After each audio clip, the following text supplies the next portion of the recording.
Halo Sobat Naik Kelas. Kali ini kita akan membahas tentang Dewi Hidup Kumari, tradisi yang dilakukan penduduk Nepal.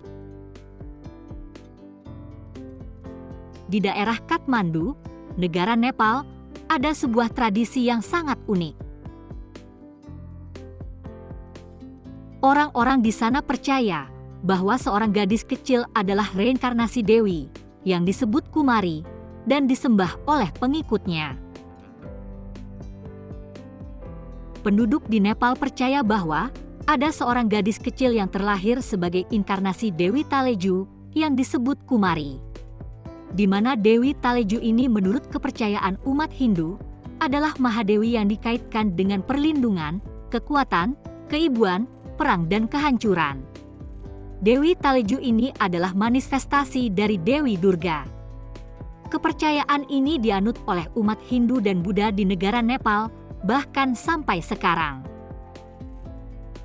Dewi hidup atau Kumari ini dipuja dan disembah oleh penduduk Nepal, mulai dari rakyat biasa hingga pemerintah negara bahkan raja.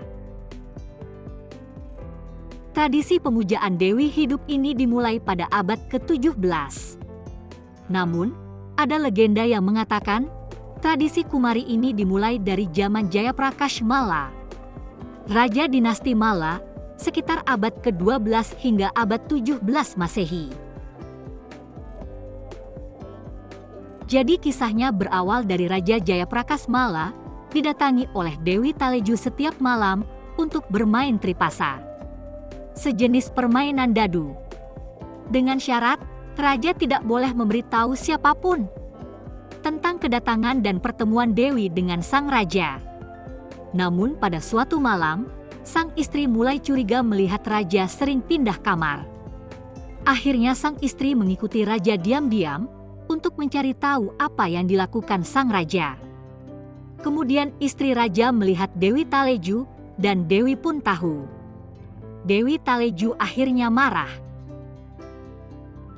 Sebelum Dewi pergi, ia menyampaikan kepada Raja bahwa jika sang Raja masih ingin melihatnya lagi atau meminta sang Dewi untuk melindungi negaranya, Raja harus mencari anak kecil yang belum menstruasi di antara orang-orang komunitas Newari Shakya, di mana Dewi Taleju akan bereinkarnasi sebagai anak kecil.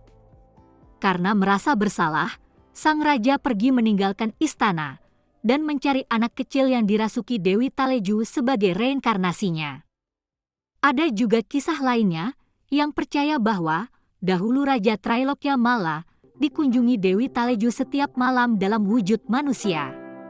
Dewi datang untuk bermain tripasa sambil bercerita tentang kesejahteraan negara. Namun pada suatu malam, Raja merayu Dewi karena terbawa perasaan. Akibatnya sang Dewi marah dan tidak datang lagi berkunjung ke istana. Akhirnya sang Raja menyesal dan memohon agar Dewi Taleju kembali. Sang Dewi pun setuju untuk muncul, tapi dalam tubuh gadis kecil dari keturunan orang Shakya. Dari dua legenda itulah, tradisi Kumari berlanjut sampai sekarang. Untuk menentukan Kumari, ada beberapa proses seleksi yang dilakukan oleh pendeta senior Buddha Vajracharya. Syaratnya yaitu, pertama, gadis-gadis kecil yang berasal dari keturunan Newari atau Sakya. Kedua, dalam keadaan sehat tidak cacat dan tidak pernah menderita penyakit apapun. Juga tidak pernah terluka atau tergores dan memiliki fisik yang sempurna, bahkan harus memiliki gigi yang utuh dan belum menstruasi. Setelah lulus dari persyaratan dasar tersebut, kemudian harus melewati proses seleksi yang lebih spesifik atau 32 kesempurnaan fisik sang Dewi, yaitu beberapa di antaranya: memiliki tubuh seperti pohon beringin, leher seperti kulit kerang, bulu mata seperti sapi, paha seperti rusa, dada seperti singa, dan suara lembut dan jernih seperti bebek. Dia juga harus memiliki mata dan rambut yang hitam, memiliki kaki dan tangan mungil, dan organ seksual yang kecil dan tersembunyi. Dan ada beberapa lagi syarat yang dirahasiakan untuk memilih Kumari. Setelah syarat fisik terpenuhi, calon Kumari akan dites mentalnya. sapi dan kerbau akan dikorbankan, dan calon kumari harus melihat sapi dan kambing disembelih. Kemudian didatangkan pria bertopeng untuk menari-nari di dekat hewan yang sudah disembelih. Lalu calon kumari dimasukkan di dalam ruangan sendirian. Kemudian diletakkan kepala hewan yang sudah disembelih tadi di sekitarnya.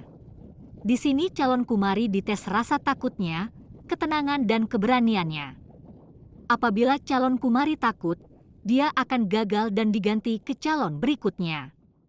Dan jika dia tidak menunjukkan rasa ketakutan sedikit pun, dia akan lolos dan melanjutkan tes tahap akhir, yaitu memilih barang milik kumari sebelumnya. Di sini, diletakkan beberapa barang di hadapannya. Apabila dia berhasil memilih, maka dia akan diangkat menjadi kumari yang baru. Setelah terpilih sebagai kumari, dia harus tinggal di kuil meninggalkan keluarganya dan terikat dengan peraturan yang ketat. Dia harus berperilaku seperti dewi, tidak boleh keluar kuil kecuali ada ritual agama atau festival yang harus dikunjungi.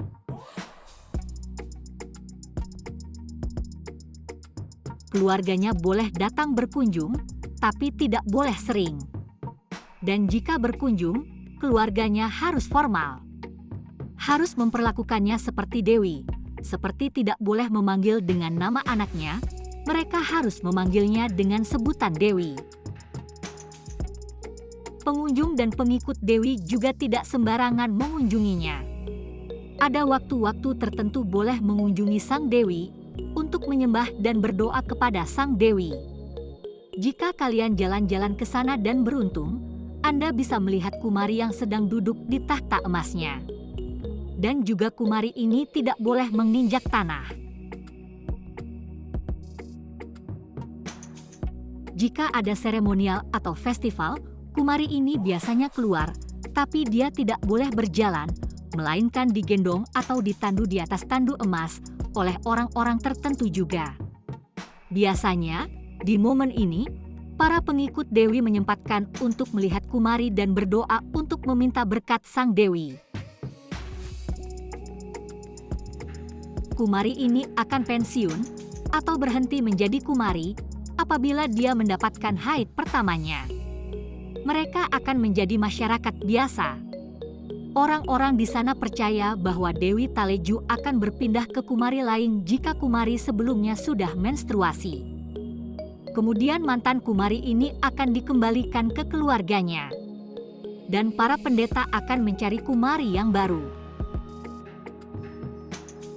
Hal inilah yang menjadi kecaman para aktivis anak dunia. Karena menganggap hal ini telah mengambil hak-hak anak untuk menikmati masa kecilnya. Menurut pengakuan salah satu mantan kumari, setelah terisolasi di dalam kuil sebagai dewi hidup, dia merasa aneh setelah keluar. Dia sulit untuk beradaptasi dengan lingkungan luar di mana biasanya mereka diperlakukan seperti dewi. Maybe around 11 years old. I had my first period, all the world turning upside down for me. It was a bit a sad moment for whole family and for me as well. So after that, life has to continue. So no more pujas, no more visitors, no more going on out to festival. Then life just went in a slow pace. I don't expect people to respect me. I don't go around and say I'm Kumari and you have to respect me. Pengakuan ini juga datang dari mantan kumari yang bernama Rashmila Shakya. Dia menulis autobiografi dan mengkritik kurangnya pendidikan yang diterima oleh kumari dan menjelaskan tantangan yang mereka hadapi ketika kembali ke masyarakat setelah masa mereka sebagai kumari berakhir. Kemudian pemerintah Nepal mengeluarkan kebijakan baru untuk kumari.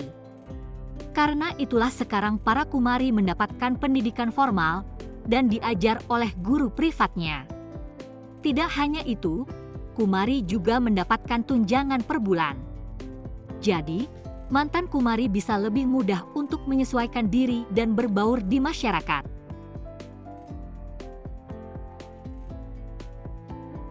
Demikianlah, Sobat Naik Kelas. Bagaimana menurut kalian tradisi kumari ini? Apakah seru? Silahkan tulis di komentar ya.